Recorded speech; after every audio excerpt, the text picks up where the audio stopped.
doing before you went to bed as a kid? Did you take a bath? Did you brush your teeth and comb your hair? Did you put on a pair of pajamas? Did your mom or dad read you the Bernstein Bears or Dr. Seuss? Well, the United States Adoption Exchange Association tells us that there are over 400,000 children in the U.S. who are in foster care, many of whom go to sleep with the same clothes they wore that day.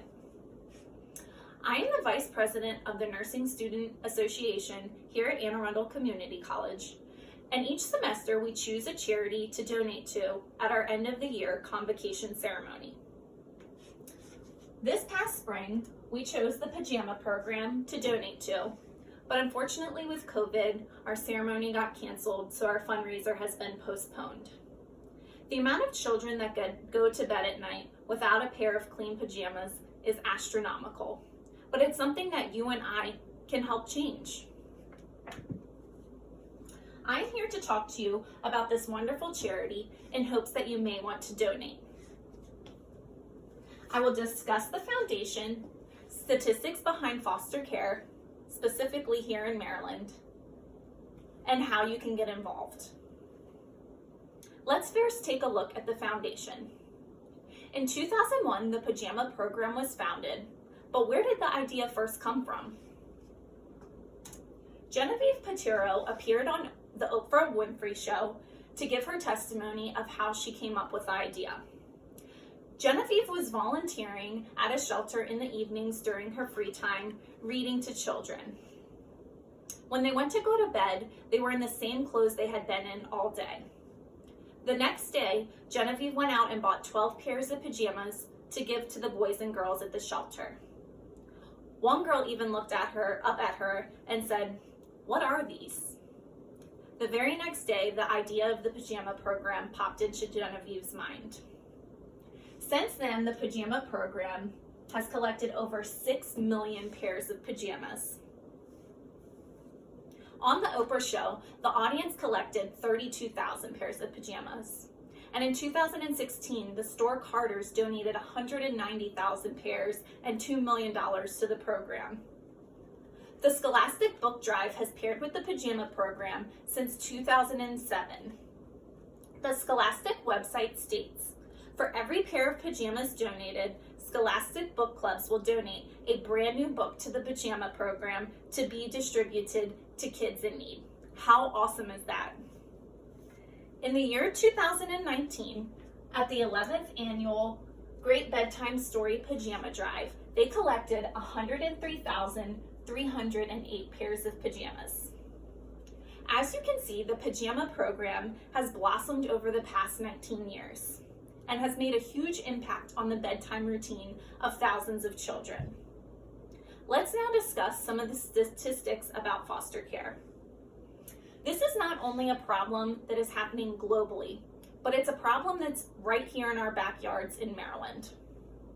The Maryland Foster Care Fact Sheet says that in 2015, 3,913 children were placed in foster care here in Maryland. In that same year, Maryland had over 50,000 referrals for childhood abuse and neglect, as stated on the Child Welfare League of America website. In 2017, 13.2% of children in Maryland were considered to be living in poverty. But it's not just babies and toddlers that need our help. This pie chart I created using the Maryland Foster Care Fact Sheet shows the distribution of children in Maryland in 2015. As you can see, 5% are less than 1 year old, 28% are between the ages of 1 and 5, 18% are between the ages of 6 and 10, 25% are between 11 and 15 years old, and 24% are between the ages of 16 and 18. So as you can see, a good majority of the kids in Maryland are actually in their teenage years. These statistics may be surprising to you, just as they were for me when I first started researching. Now let's talk about ways we can make a difference in some of these children's lives. By now you're probably wondering, how can I get involved with the program?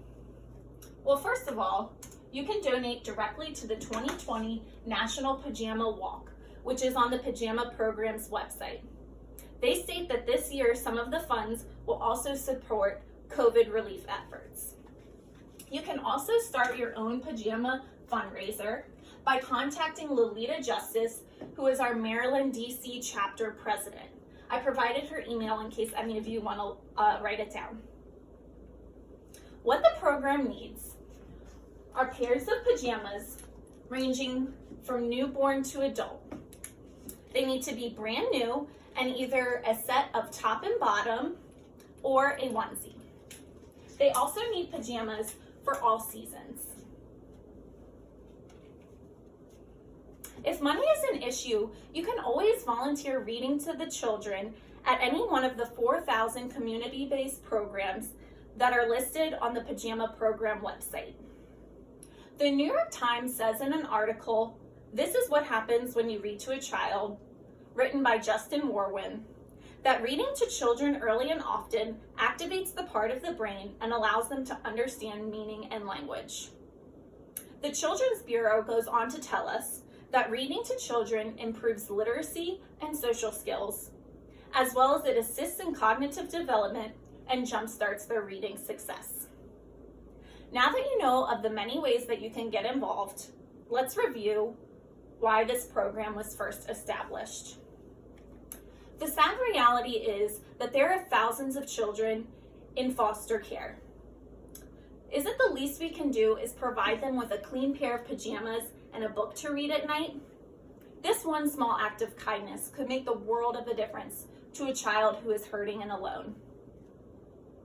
In conclusion, I would like to recite the 5 Goodnight Bills of Rights, which the program believes in and has posted on their site. Number 1, every child has the right to a sense of stability and security. Number 2, every child has the right to feel loved and cared for at bedtime. Number 3, every child has the right to wear fresh, clean pajamas to bed and enjoy a bedtime story that fires their imagination. Number 4, every child has the right to feel valued and validated as a human being. And number 5, every child has the right to a good night and good day. I hope you will consider donating to the program and giving the gift of a cozy, warm pair of pajamas, even if it's just to one child in need. Thank you so much for listening. Have a good day.